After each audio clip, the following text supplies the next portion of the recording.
Hello.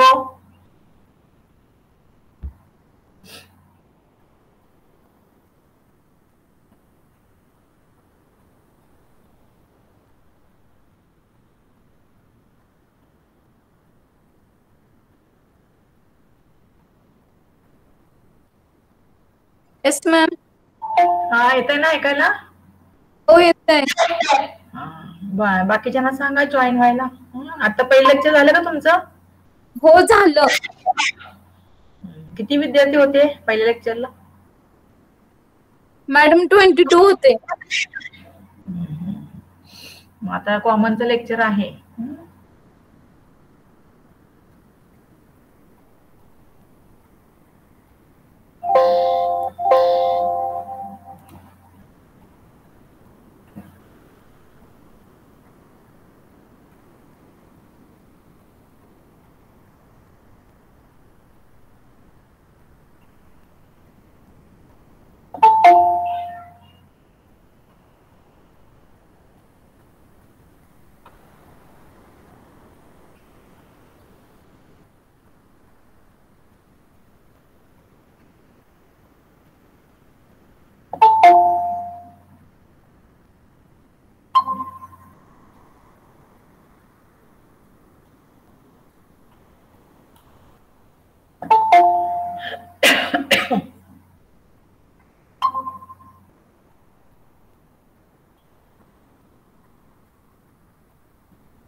Hello, Shaikh मॅडमचं lecture आहे ते मी घेणार आहे आज. काय उद्या पण माझंच असणार आहे lecture.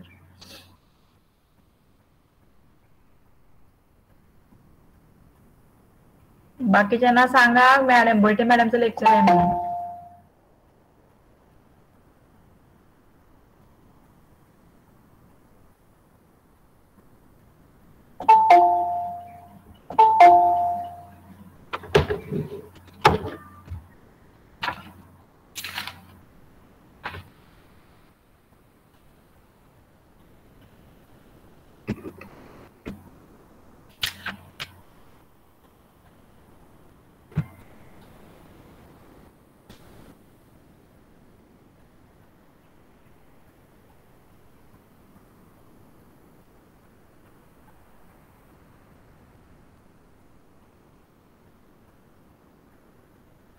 Hello. In last lecture, the beekeeping equipments.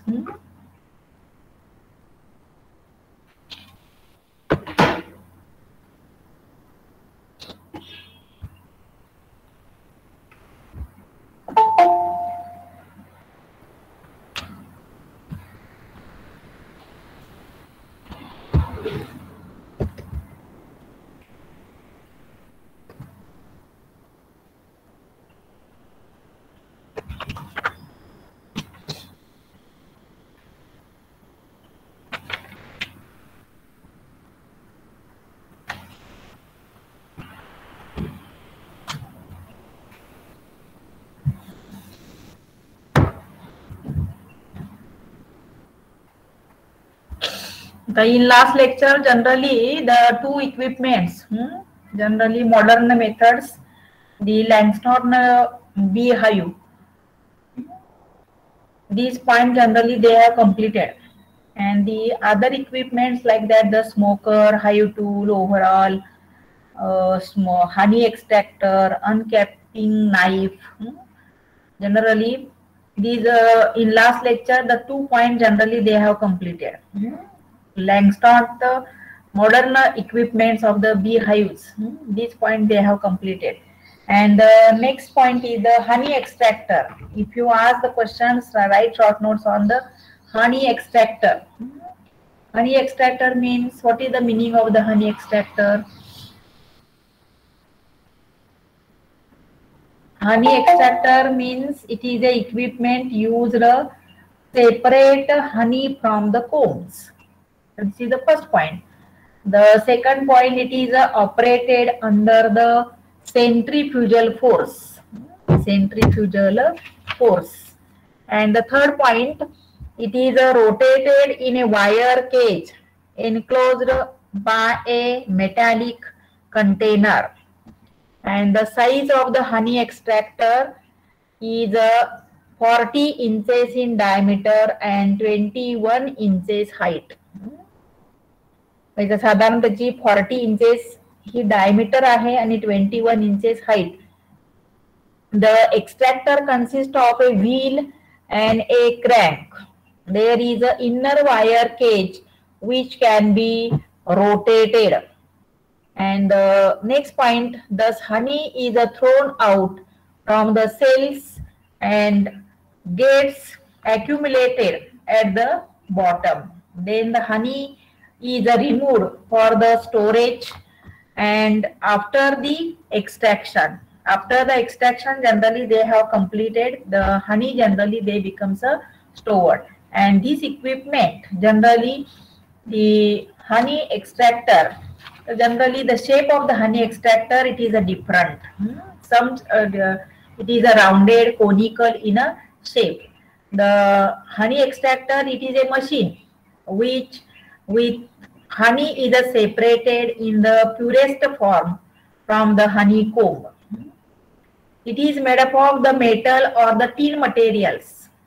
The material generally they have also used as the metallic materials, or the tin material generally they have also used. Honey extractors are available in variety of the sizes, with the frames arranged in the tangentially.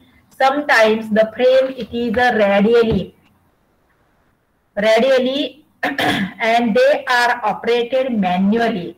Manual operation generally which are present into the honey extractor, or with electric power. Sometimes the electric power generally they have also used, and the functions on the principle of the centrifugal force.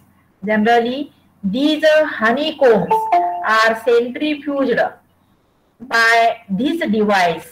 The pure honey is thrown out without any damage of the comb. म्हणजे कोंब मधला जो हनी आहे, pure हनी, हे destruction न होता ह्या हनी एक्सट्रॅक्टर मध्ये sometimes generally they have operated manually, or sometimes they have operated by the electric power. And the functions of these principle is the centrifugal force. Centrifugal force generally they have also used in the electric power, and the combs are centrifuged. Comb generally they are centrifuged. It is a device of the pure honey. Pure form of the honey is thrown out without any damage of the comb. So this is the honey extractor. The next is the uncapping knife.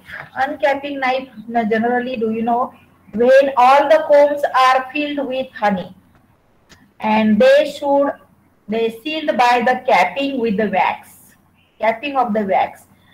Before such capped combs are placed in the honey extractor, the wax sealing has to be removed with the help of the uncapping knife heated by the steam before use. So this is the uncapping knife generally they have also used.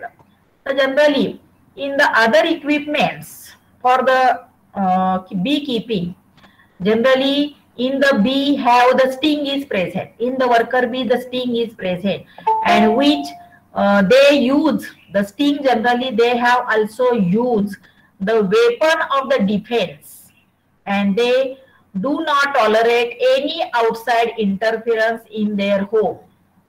The beekeeper generally they have examined the colony to find out the conditions. We require the following equipments. Equipment generally they have also used. The first equipment, it is a smoker. Do you know the smoker?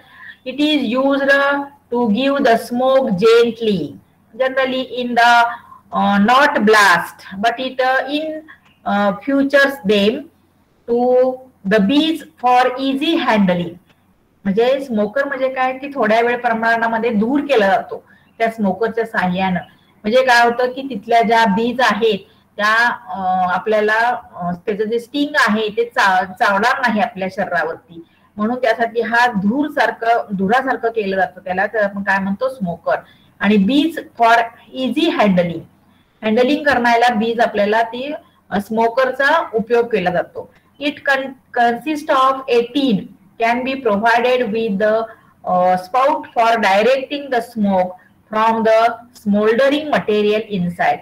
म्हणजे या smoker मध्ये एक smouldering material असतं, जसं आपण फटाकडा वाजवतो तसा धूर होतो, तसं याच्यामध्ये smouldering material generally they have inside it with the smoker and they with the help of the bellows. म्हणजे generally the smoke generally they are outside in to the smoker, which is commonly known as the smoker. The smoker means generally these are the equipments. Generally smoker, it is the equipments generally they have used for the beekeeping industry. So it is useful to handling the bees, and bees handle करण्यासाठी it is also useful. It gives the smoke on the bees.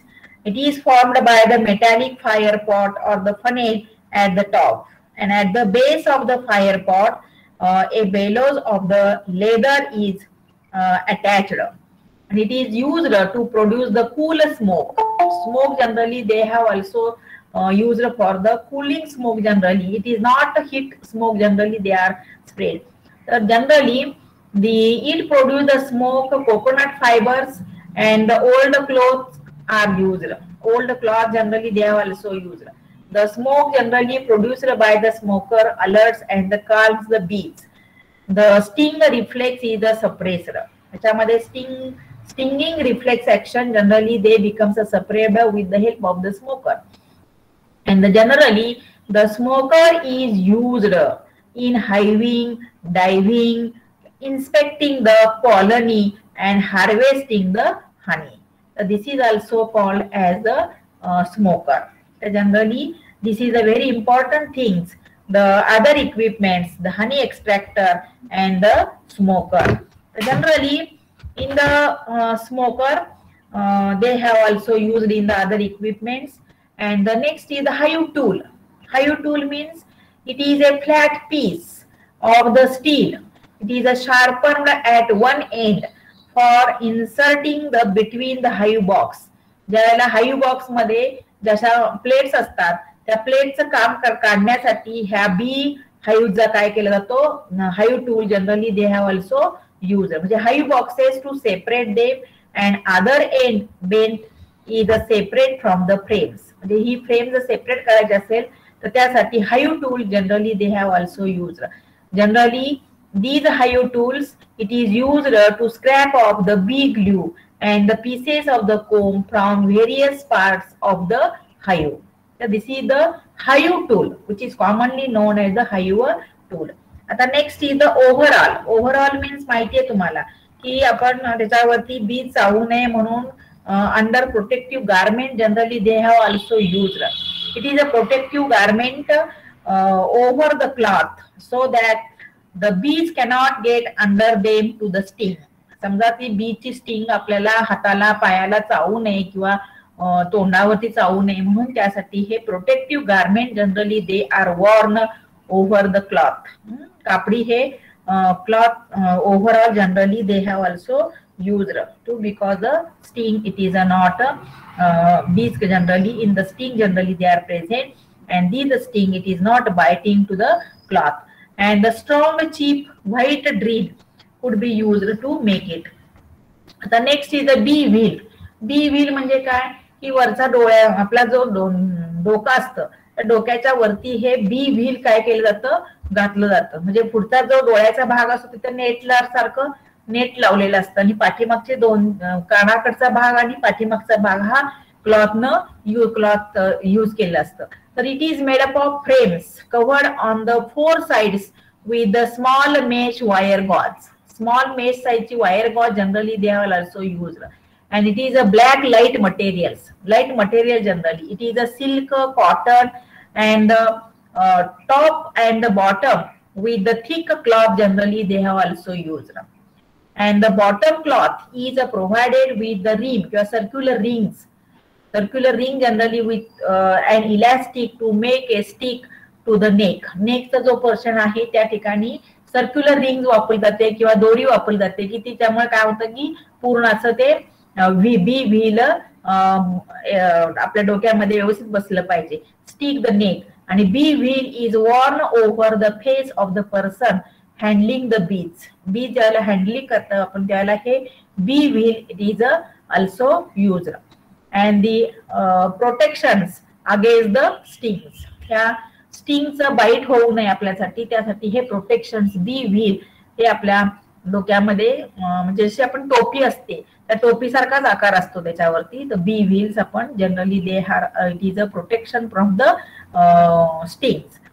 तर बी gloves generally gloves are made up of thick canvas or the leather or sometimes it is a elastic in the wrist will protect the hands from the bee sting. आपले बोटांना बी चावू नये म्हणून त्यासाठी काय केलं जातं bee glove generally they have also used. आपण जसं थंडीमध्ये ग्लोव्ह वापरतो तसंच तशाच प्रमाणे हे ग्लोव्ह असतात. तर bee glove it is also used from the it is not biting from the stings and these are most useful for the beginners to develop the confidence. Generally the confidence generally they have also used in the bee gloves. The next is the boots, high boots generally. It is made up of the good plastic or the rubber and bees attack the ankles. And so pair of the high gum boots will not only protect the ankles but will also prevent the bees from climbing up under the trousers. म्हणजे आपल्या पायाला खाली बी चावू नये म्हणून त्यासाठी काय केलं जातात boots generally they have also used. And the bee brush. The bee brush means what is the meaning of the bee brush.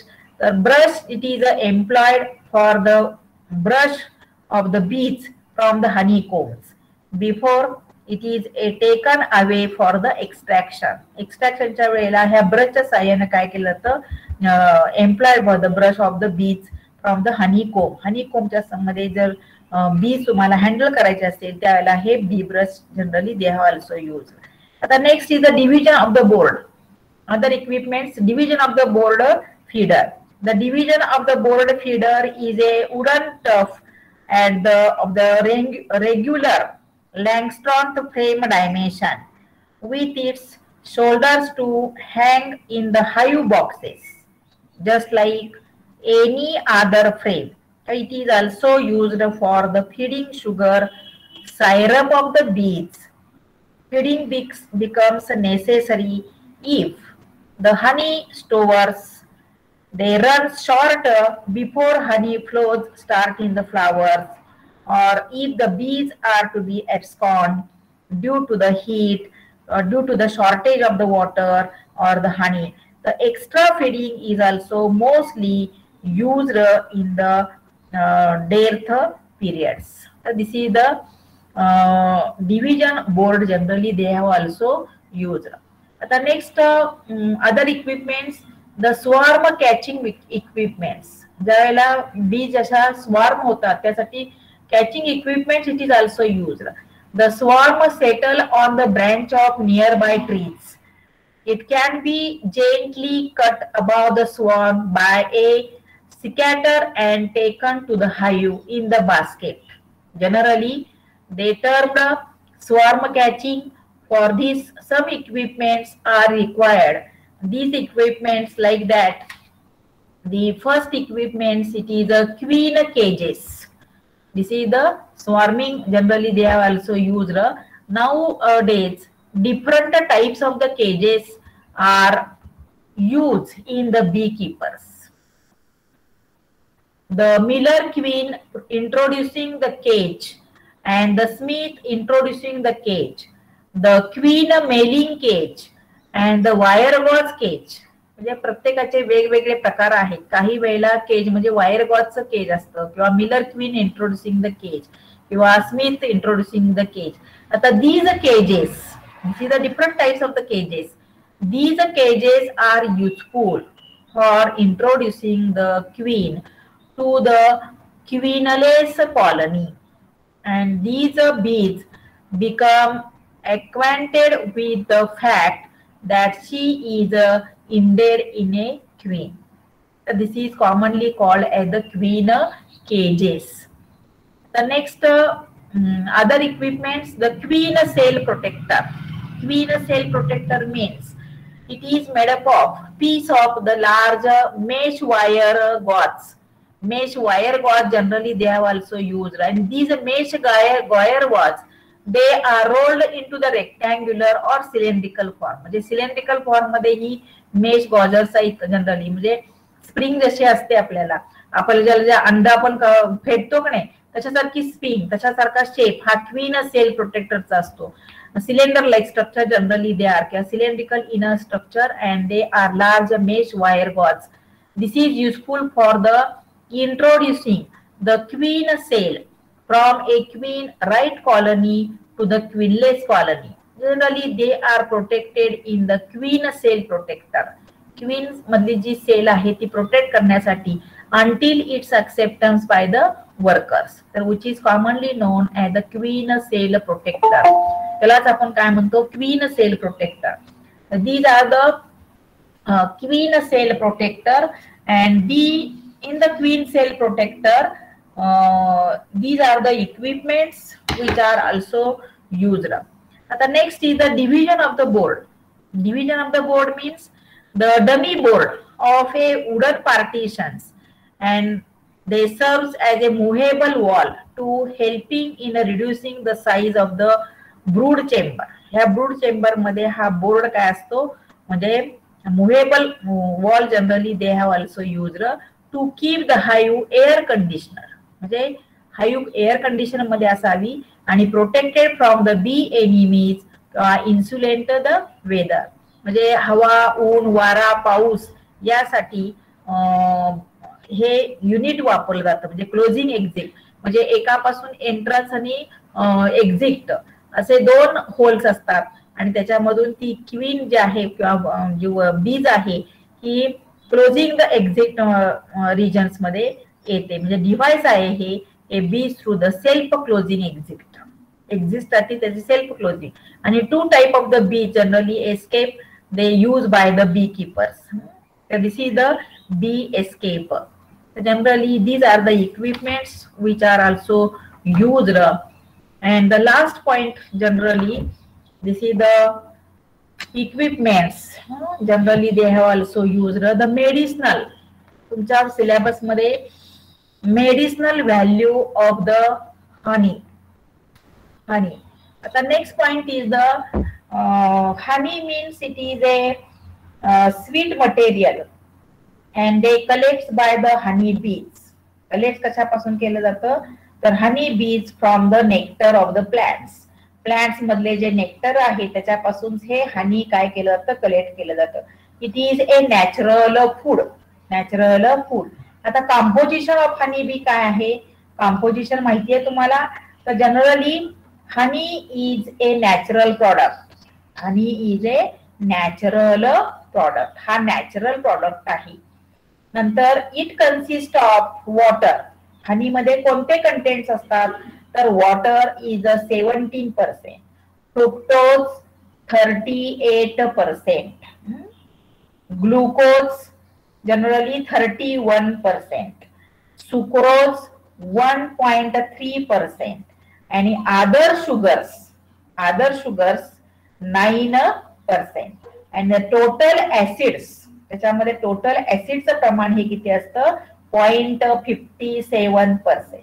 and the ash the 0.17% and the nitrogen content 0.04%, and these are the negligible amount of the enzymes and the vitamins. काही प्रमाणामध्ये vitamins आणि enzymes असतात. This is the chemical composition of the honey. Honey is a sweet. It contain the glucose and the fructose. Glucose आणि fructose त्याच्यामध्ये असतं.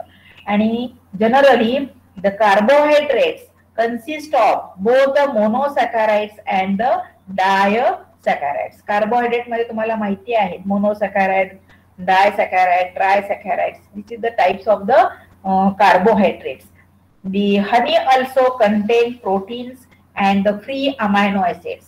याच्यामध्ये काही प्रमाणामध्ये फ्री अमायनो ऍसिड्स असतं आणि प्रोटीन्स पण असतात.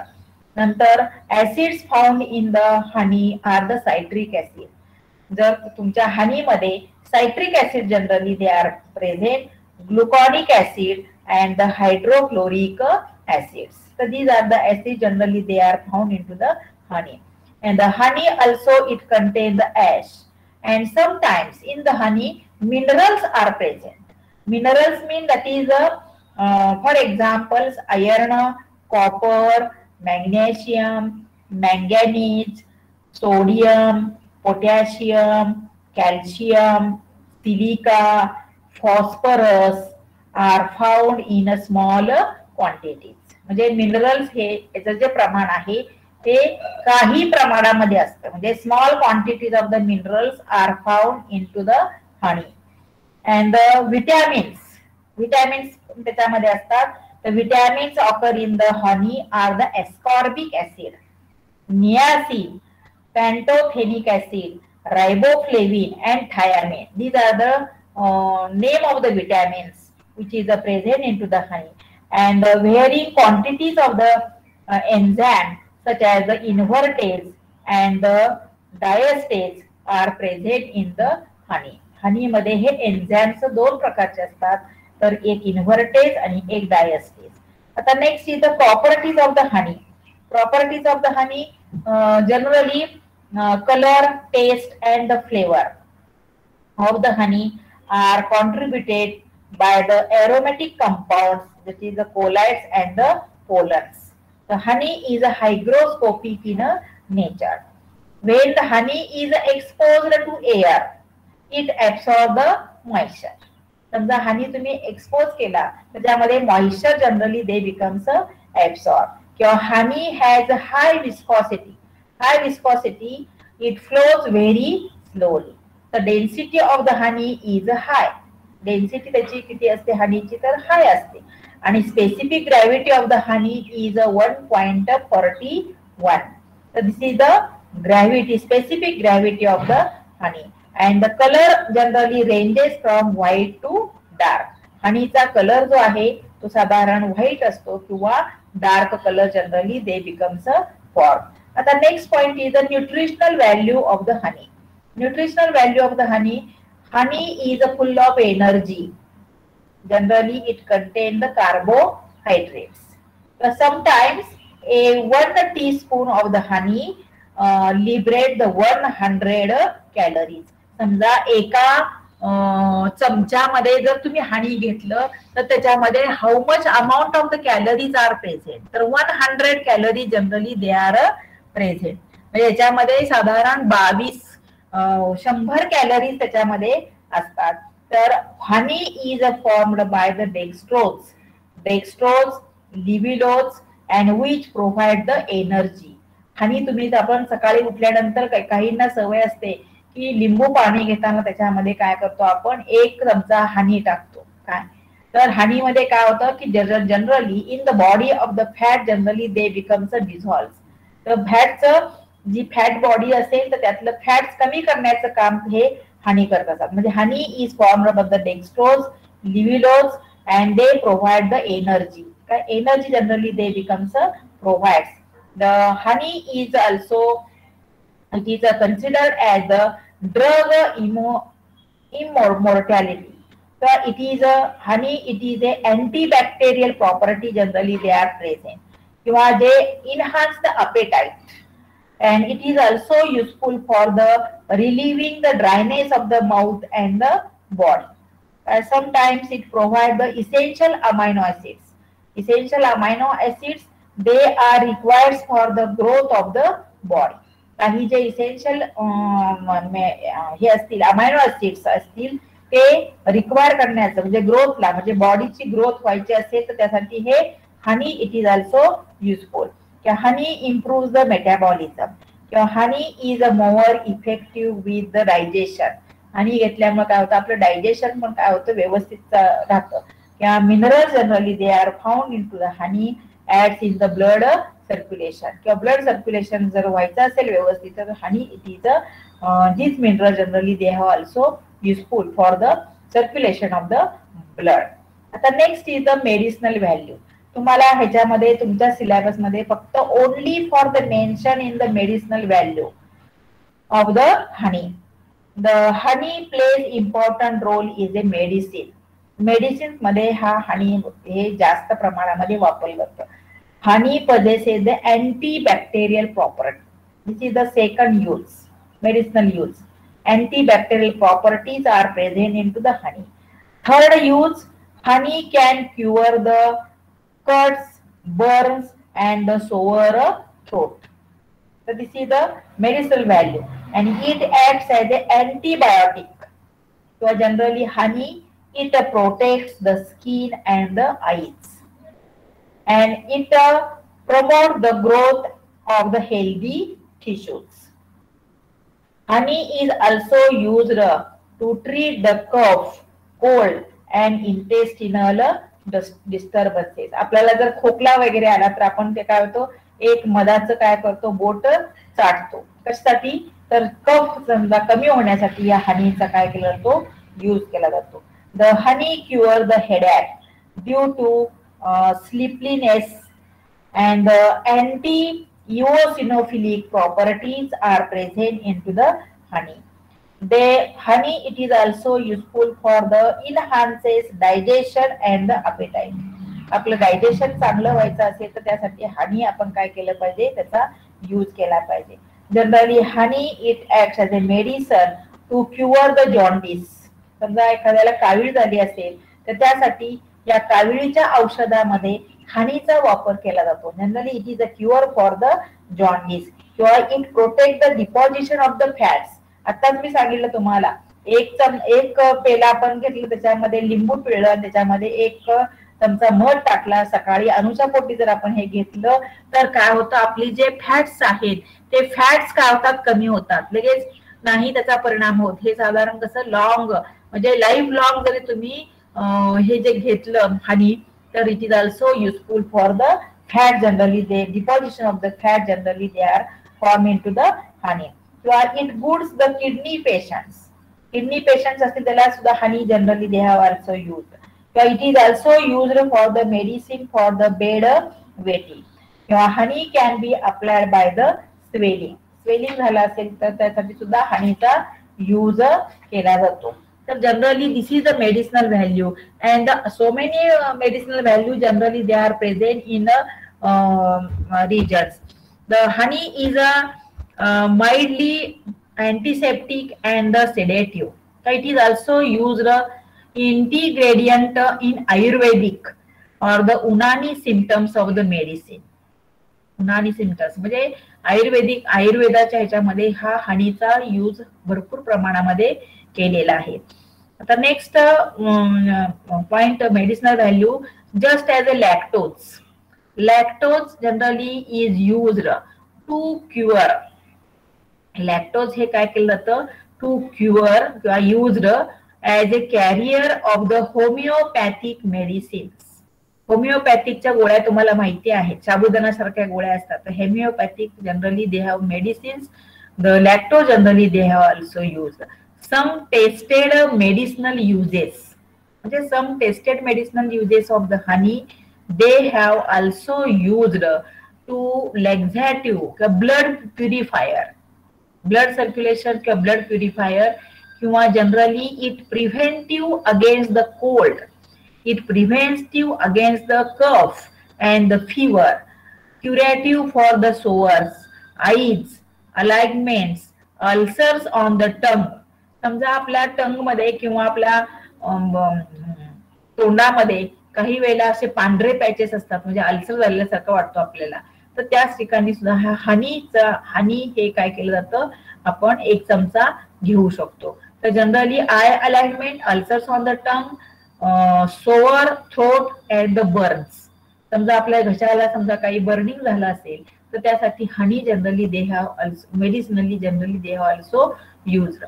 And in the honey, alkaline property of the honey does not produce the acidosis or the fluctuatinous. And sometimes the Chyawanprash, do you know the Chyawanprash? It contains the honey as one of the important ingredient. Chyawanprash मध्ये सुद्धा जे आपल्या बाजारामध्ये च्यवनप्राश मिळतं त्याच्यामध्ये हे सुद्धा ingredient generally they have also used as the honey. It is a regular use. So it is recommended after the severe causes of the heart attack, severe causes of the heart attack for the malnutrition, indigestion and the diabetes. It is also found that typhoid germs are killed. काही वेळेला टायफॉइडचे germs असतील ते killing करण्याचं काम हे हनी केलं जातं within 48 hours.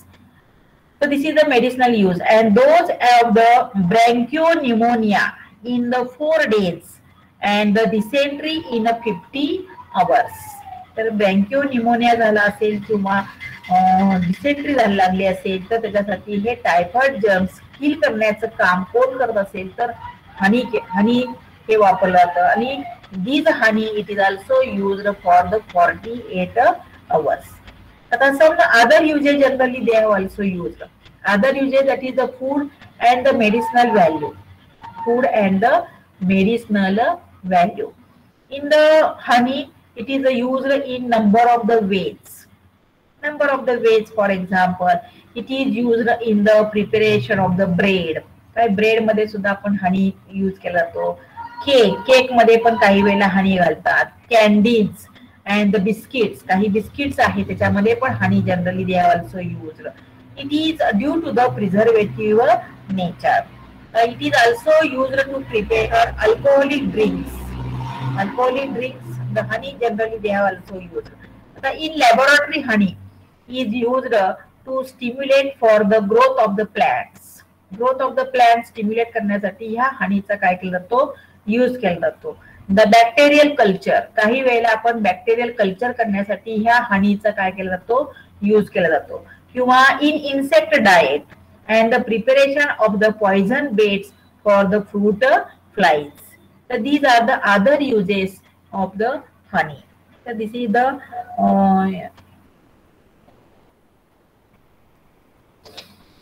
medicinal value. Generally it is very important things, but actually the food value, honey, it is also used as a food value. And sometimes the composition of the honey, the chemical components of the honey, it is a very essential. Economic beeswax, bee glue, हे सगळे काय आहेत economic importance आहेत हनीचे. पण तुमच्या in your syllabus only they have discuss only for the medicinal value. तुमच्या syllabus मध्ये काय दिलेलं आहे माहिती आहे का? हॅलो, सिलेबस मध्ये काय काय दिलेलं आहे? सिलेबस घेतलेला आहे ना?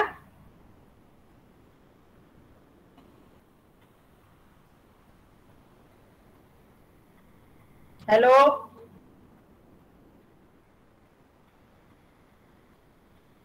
in your syllabus these points generally they have mentioned.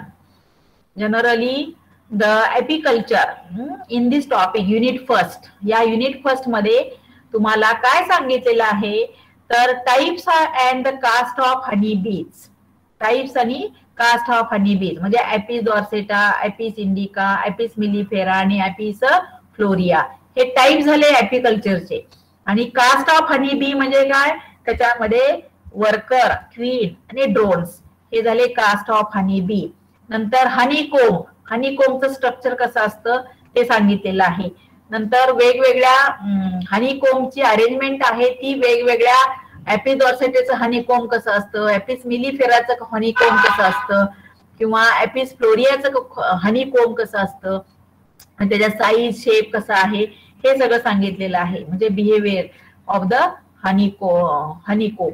नंतर बी कीपिंग. आता बी कीपिंग मध्ये आर्टिफिशियल मॉडेल्स ऑफ द बी हाईव्स, त्याच्यामध्ये 2 मॉडेल्स आहेत. पहिलं जे मॉडेल आहे ते न्यूटन आणि दुसरं जे आहे ते लँगस्ट्रॉम मॉडेल्स. काय लँगस्ट्रॉम मॉडेल्स हे काय आहे आर्टिफिशियली मॉडेल्स आहे, म्हणजे हे बनवलेलं आहे आर्टिफिशियली. तर ही 2 मॉडेल्स आहेत तुम्हाला.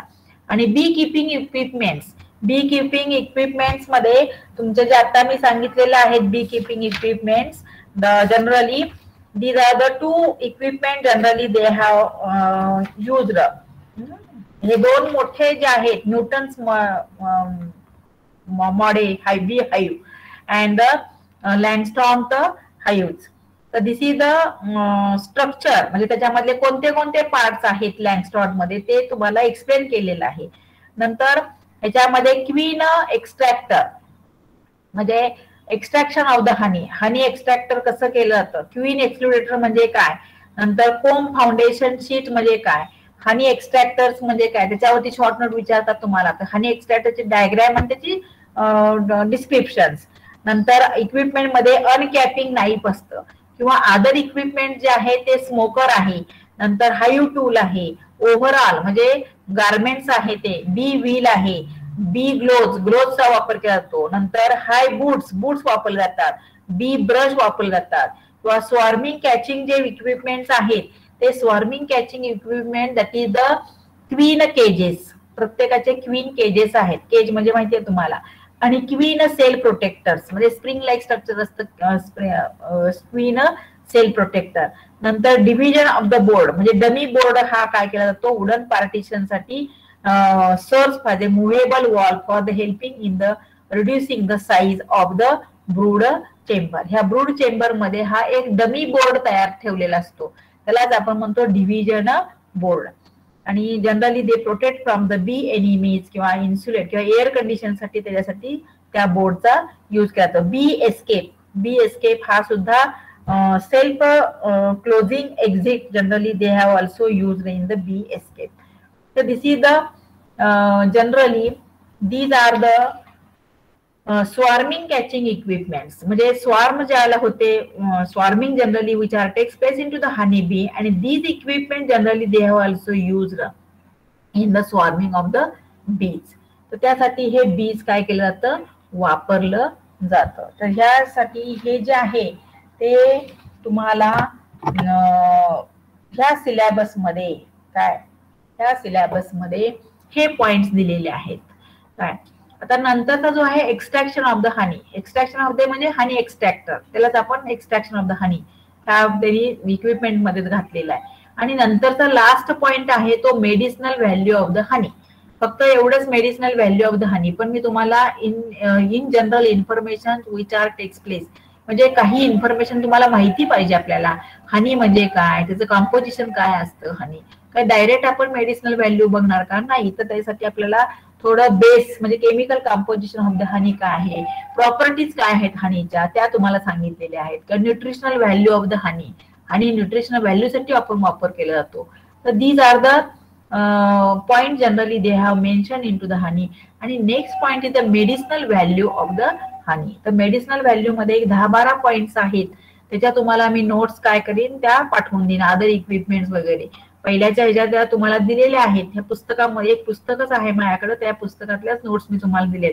अतिशय चांगल्या पद्धतीनं त्याच्यामध्ये माहिती किंवा information generally they are present. तर this is the apiculture in this topic. तर ऍपिकल्चर मधले जे नोट्स आहेत किंवा एमसीक्यूज आहेत ते एमसीक्यूज मी काढलेले आहेत, कारण जो टॉपिक आहे ऍपिकल्चर, तर ऍपिकल्चर मध्ये जवळजवळ थोडं आता चाललेलं आहे काम ते काढण्याचं ऍपिकल्चर.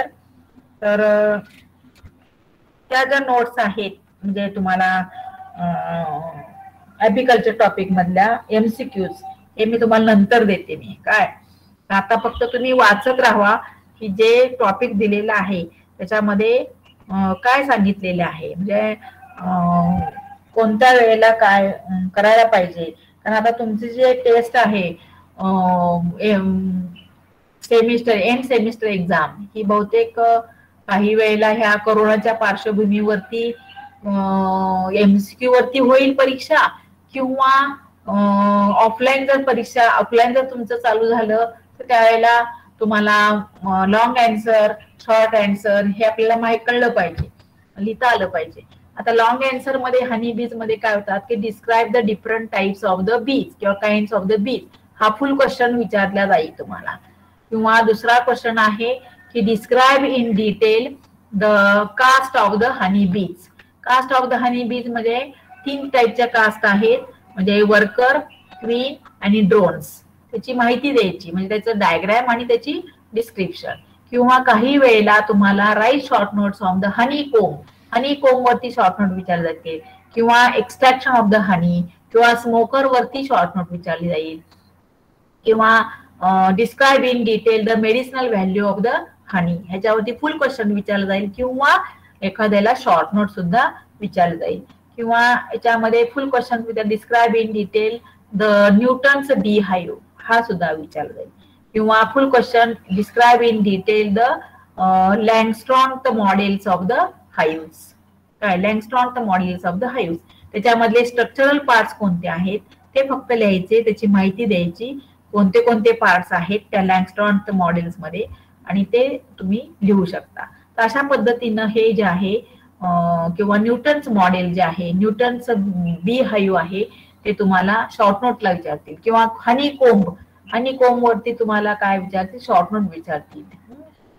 आणि बी किपिंग इक्विपमेंट्स आहेत ते इक्विपमेंट्स तुम्हाला विचारतात. स्मोकर वरती काही वेळेला शॉर्ट नोट विचारतील, किंवा हनी एक्स्ट्रॅक्टर वरती शॉर्ट नोट विचारतील.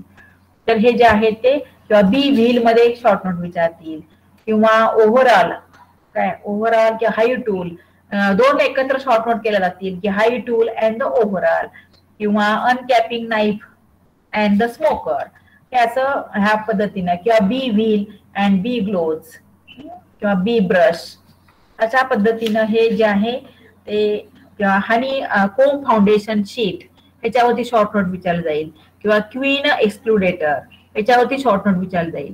त्याची तुम्हाला इन्फॉर्मेशन आपल्याला माहित पाहिजे, त्याची डायग्राम्स आणि त्याचं डिस्क्रिप्शन.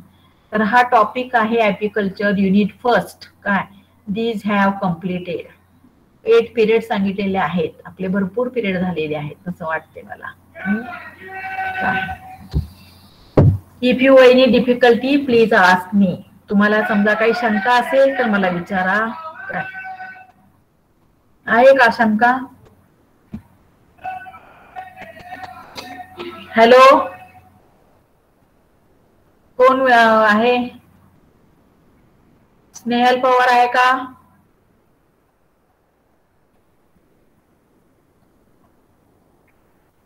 No doubt ma'am. हा, मानसी आवळे बोलते का? कोण बोलते आता? हो मॅम, मानसी आवळे. काय तुम्हाला समजलं का ह्याच्यातलं? हो मॅम.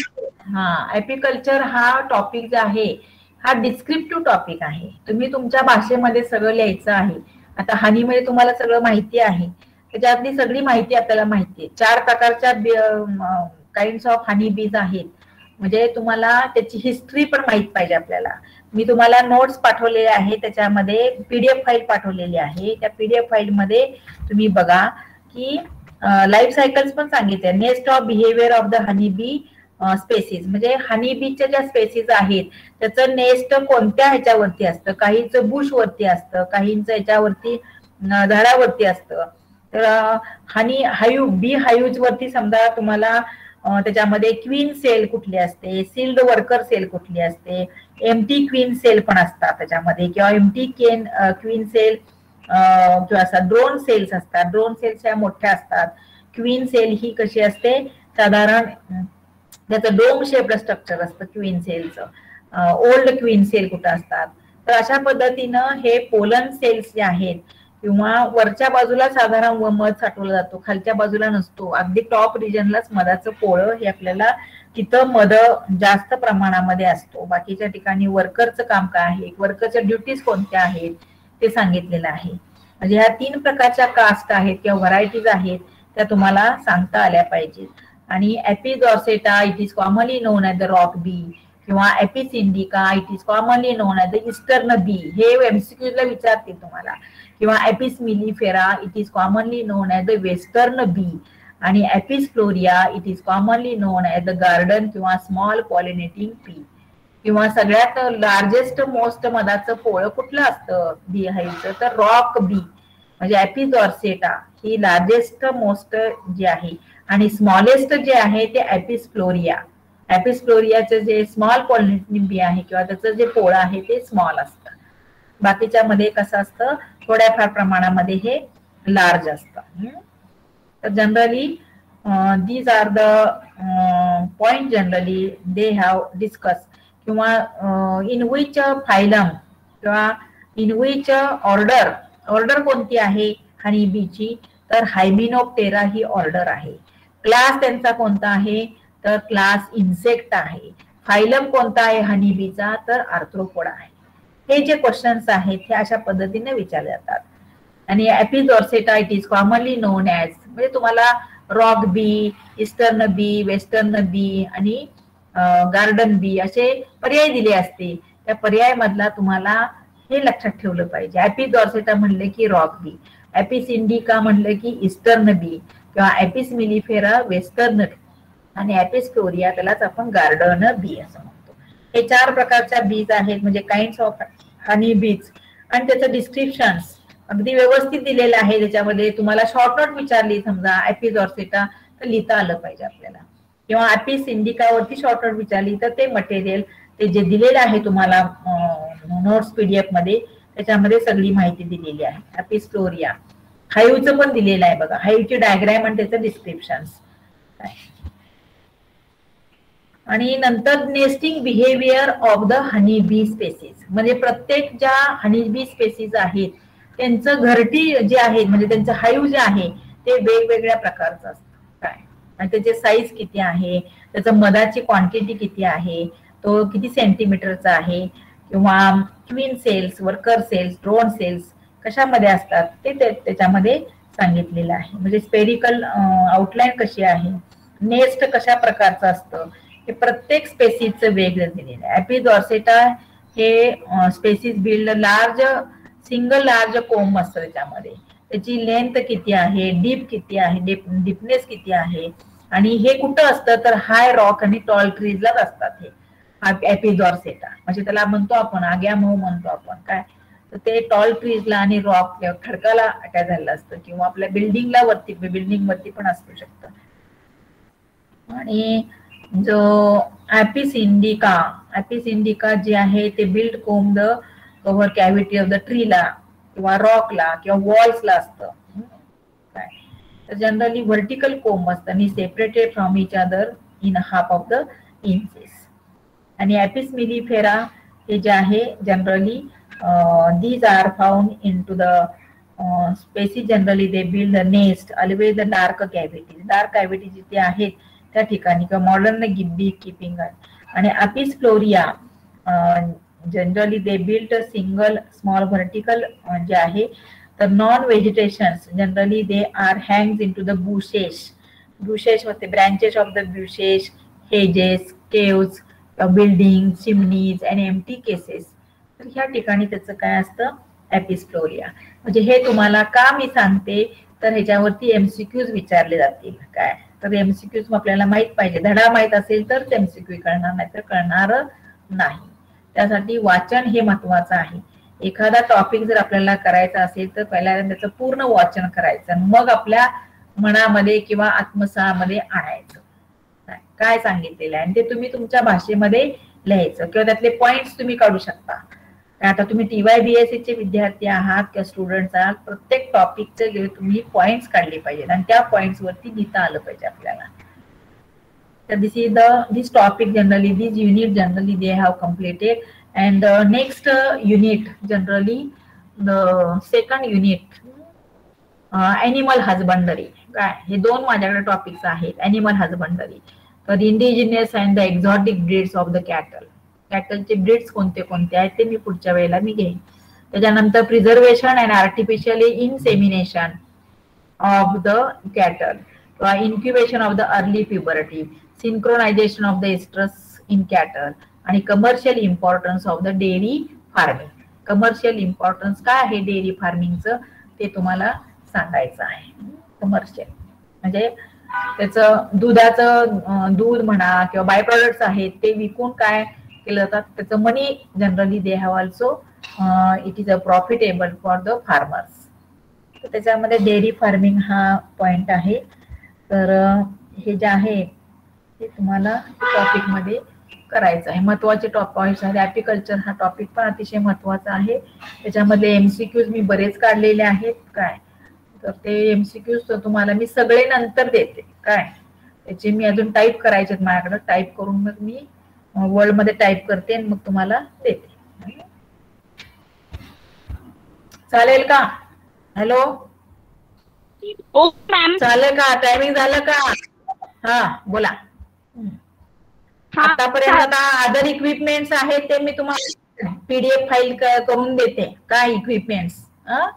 आणि मेडिसिनल व्हॅल्यू काय, म्हणजे मेडिसिनल व्हॅल्यू ऑफ द हनी हे 2 प्रकारच्या पुस्तकामध्ये आहे. ते तुम्हाला कुठलं जे पाहिजे ते घेऊ शकता काय, मेडिसिनल व्हॅल्यू. तर त्याच्या नोट्स मी काय करीन संध्याकाळपर्यंत किंवा उद्या मी पाठवून देईन. उद्या मी नेक्स्ट युनिट चालू करणार आहे. उद्या पण माझंच लेक्चर आहे. आज शेख मॅडम नाहीयेत, त्यामुळे शेख मॅडमनी मला सांगितलं होतं लेक्चर घ्या म्हणून, ते मी एंगेज केलेलं आहे. आलं लक्षात? चालेल मग. थँक्यू. आता परत तुमचं प्रॅक्टिकल आहे का? आता आहे प्रॅक्टिकल? आता प्रॅक्टिकल असतं हो का? मॅम. होतात का प्रॅक्टिकल्स? होतात. हा चालेल मग. चालेल चालेल. अच्छा, ओके, बाय.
एवढेच आहेत का?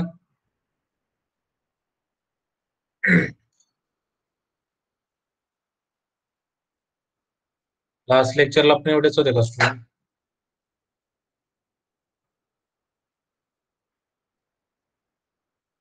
निरंजन?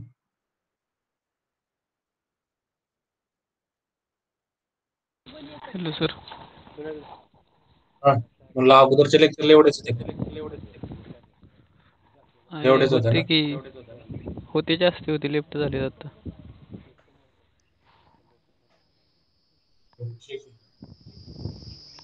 आपण राहिलेला पार्ट सुरू करूया, माइट्स मधला. जेव्हा माइट्स आपण स्टार्ट केलेलं होतं, टिक्स आपण कम्प्लीट केलेलं. माइट्स मध्ये मग त्याचं आणि माइट झाल्यावर रॅटली आहे, म्हणजे आपला पार्ट म्हणजे आपल्या ह्याच्यातलं संपून जाईल. माइट्स आणि रॅटली घेतलं की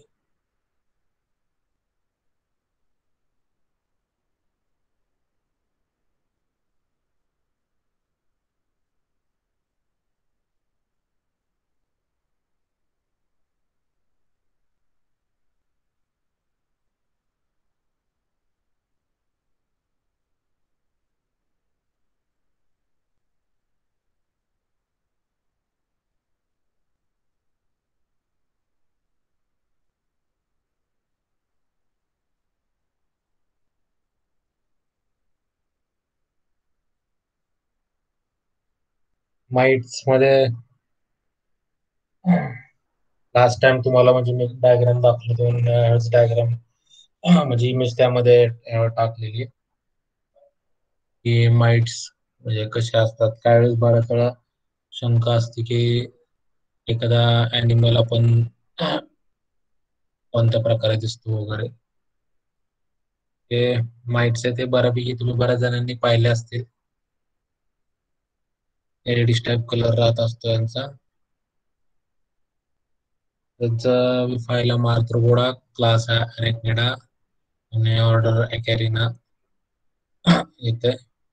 ह्याच्यामध्ये स्पेसिफिक स्पेसिस दिलेली नाही, म्हणजे वेगळ्या स्पेसिस आहेत की ह्युमनला मेडिकल इम्पॉर्टंट जे डिसीज ट्रान्समिट करण्याचं काम करतात. त्यामुळे कॉमन नेमच यामध्ये यूज केलं जातं. जे जे कला तुम्हाला मी सांगितलं होतं हे लास्ट लेक्चर मध्ये, स्पेसिस म्हणजे ऍक्च्युली या ज्या आहेत, आपण जर या बायटिंग माइट्स किंवा स्कॅबेज माइट्स हे जे दोन टाईप येतात ह्युमन माइट्सच्या रिलेटेड, ह्यामध्ये असले तरी आता ह्या जो पहिला आहे biting mites called the chiggers, त्या माइट्स मधले जी लार्वल स्टेज असते ह्याच असते किंवा स्कॅबेज माइट्स असू देत, ह्या दोन्ही टाईपचे जे माइट्स आहेत त्यातली जी लार्वल स्टेज असते ही ऍक्च्युली वेक्टरचा रोल प्ले करत असतात, ऍज अ वेक्टर म्हणून काम करतात. After the biting of the larval stage of the might, the transmission of disease carry out. हे दोन स्पेसिस ह्यामध्ये येतात, बायटिंग माइट्स आणि स्कॅबाइज माइट्स मधले.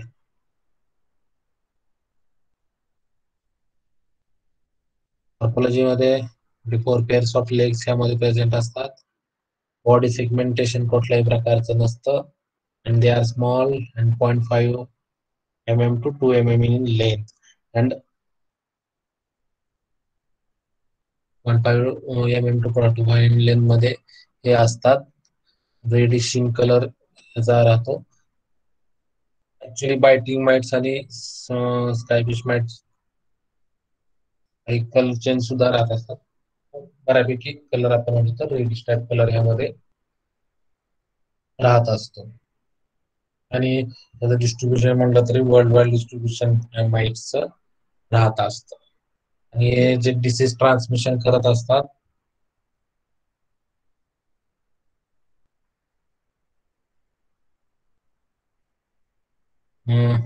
अजून कोण होतंय का जॉईन?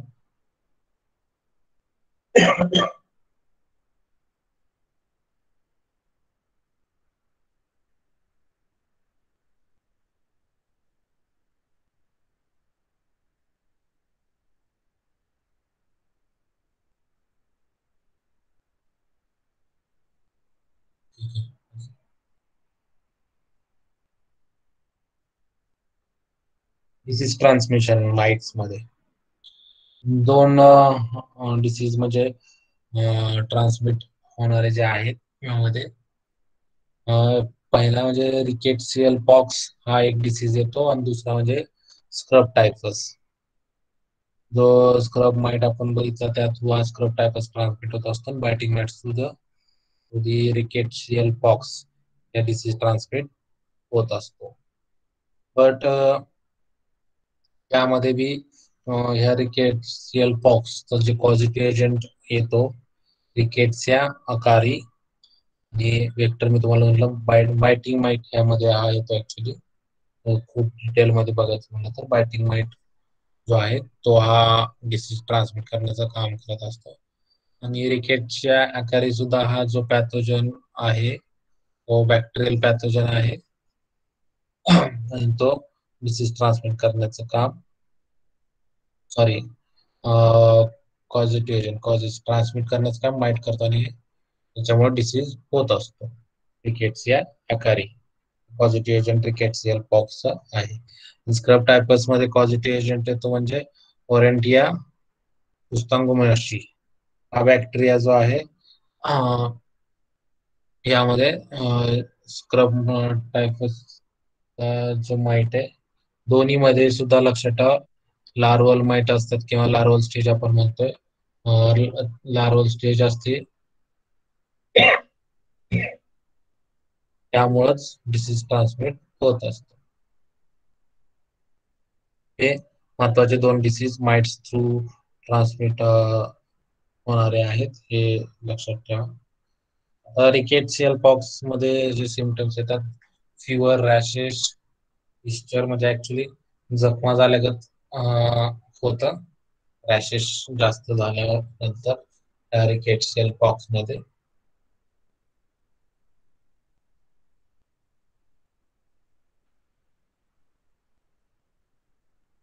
स्क्रब टायपसच्या याच्यामध्ये जे आहे त्यामध्ये सिम्पटम्स म्हणजे fever chills rash eschar same राहतात बऱ्यापैकी.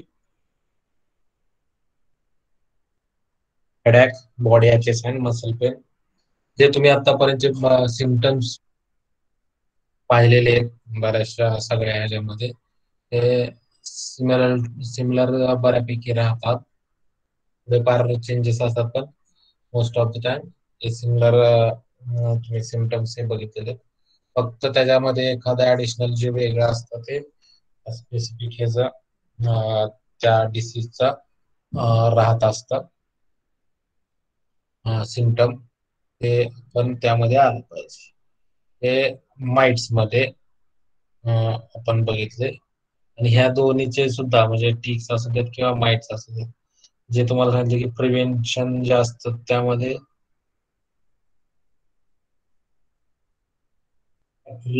जे ग्रासी हॅबिटॅट मध्ये मोस्टली असतात टिक्स आणि माइट्स काही वेळेस अॅनिमल्स वर सुद्धा असतात. तर यांच्यापासून थोडस आवड आपण केलं जातं आणि कंट्रोल मेजर मध्ये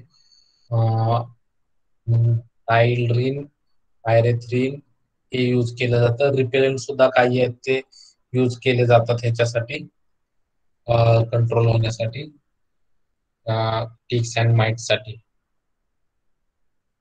तो आपला हा पुढचा आहे रॅटफ्लिया. रॅटफ्लिया तुम्हाला जसं मी लास्ट लेक्चरला थोडक्यात सांगितलं होतं की जो पॅन्डेमिक डिसीज होता पूर्वीच्या काळी प्लेग बबोनिक प्लेग आपण त्याला म्हणतो तो रॅटफ्लिया ट्रान्समिट करतो. क्लासिफिकेशन बघायला गेलं तर क्लासिफायला आर्थ्रोपोडा ऑर्डर सायपरोप्टेरा जीनस स्पेसिस ही जी जीनस स्पेसिस आहे ती ऍक्च्युली ह्युमन मध्ये डिसीज ट्रान्समिट करण्याला रिस्पॉन्सिबल असते म्हणून स्पेसिफिक स्पेसिस दिलेली आहे झेनोप्सिला चिओपिस. ही झेनोप्सिला चिओपिस स्पेसिस जी आहे ह्युमन रॅटफ्लियाची येते.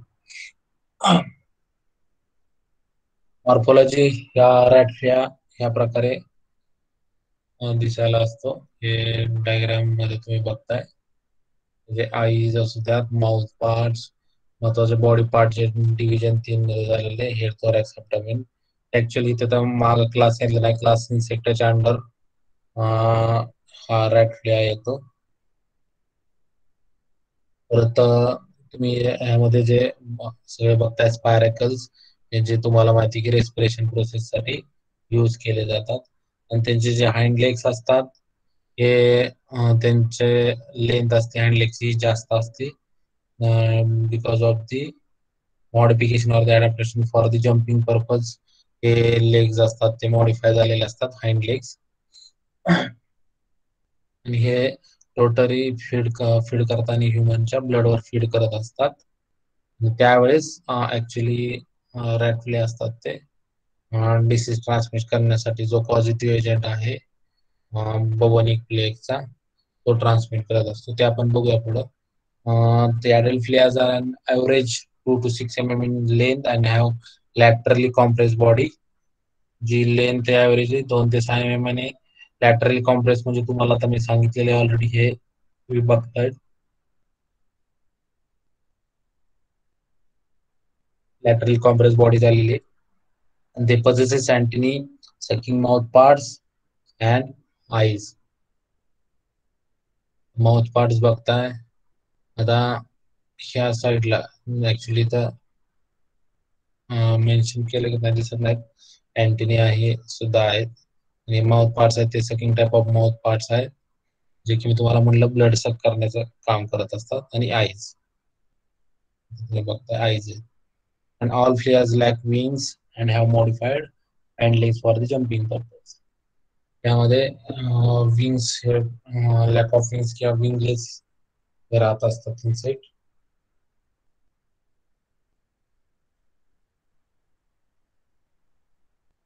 आणि जसं सांगितलं की हँड लेग्स जम्पिंग पर्पज साठी मॉडिफाय अडॅप्टेड झालेले असतात. महत्वाचं आहे आतला जो डिसीज ट्रान्समिशन आपण म्हणतो की रॅटफ्लिया थ्रू किंवा झेनोप्सिलिया च्युआपिस ही जी त्याची डिसीज आहे ह्युमन रॅटफ्लियाची ही ट्रान्समिट करतो डिसीज तो म्हणजे बबोनिक प्लेग. सांगितलं की हा पॅन्डेमिक डिसीज त्या काळी पूर्वी होता. भरपूर ह्यामध्ये लोक मेली त्या काळी त्यावेळेस, कारण कोणत्याही प्रकारच्या हेल्थ केअरच्या रिलेटेड सोयी नव्हत्या. ही याचा जो बबोनिक प्लेगचा जो पॉझिटिव्ह एजंट आहे हा डिसीज ट्रान्समिट करण्यासाठी, जो की वेक्टर आपण रॅटफ्लिया किंवा झेनोप्सिलिया च्युआपिस ही सायंटिफिक नेम आहे. हा कोणता पॅथोजन ट्रान्समिट करतो? एर्सेनिया पेसिटिस. एर्सेनिया पेसिटिस हा जो बॅक्टेरिया आहे तो रॅटफ्लिया डिसीज ट्रान्समिट करत असतो. सगळे जे तुम्हाला पॉझिटिव्ह एजंट आणि वेक्टर माहित पाहिजे. सिम्पटम्स त्याच्यामध्ये fever and chills, headache, weakness, painful full lymph nodes. त्या डायग्रामेटिकली तुम्हाला बबोनिक प्लेगचं तिथं बघताय तुम्हाला दिसते.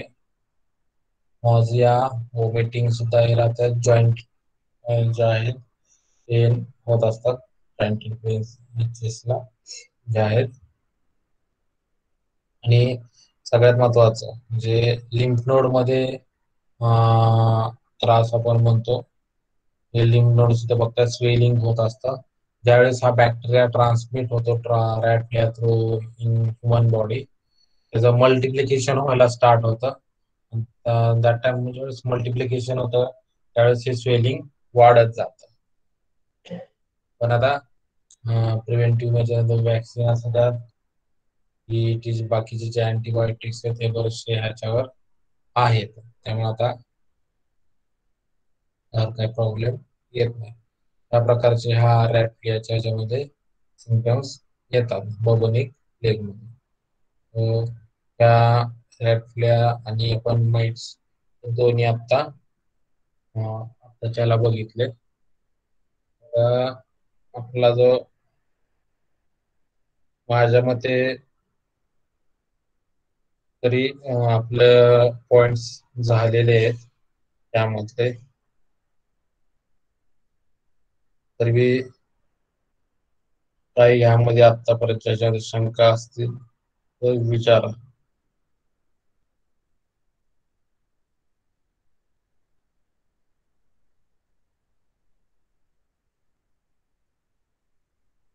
काहीच नसेल तर तसंही सांगा. नाही म्हणजे माझ्याकडे जो पाठ होता त्यातला मी म्हणतोय संपूर्ण शिकून झालाय. हे मलेरिया असू द्यात, वेक्टर बोर्न डिसीजेस असू द्यात सगळे, आणि टाइप्स ऑफ वेक्टर्स, हे आपलं रॅट फ्लियाचं इम्पॉर्टंट म्हणजे हे शेवट राहिलेलं होता बबरिंग. एवढे सगळे जे आहेत त्यामध्ये आता म्हणजे आता तुम्हाला काय मल्टिपल चॉईसेस आहे त्यामुळं तुम्हाला हे राहणार आहे काय मल्टिपल चॉईस एक्झाम असणार. बाकीचं काय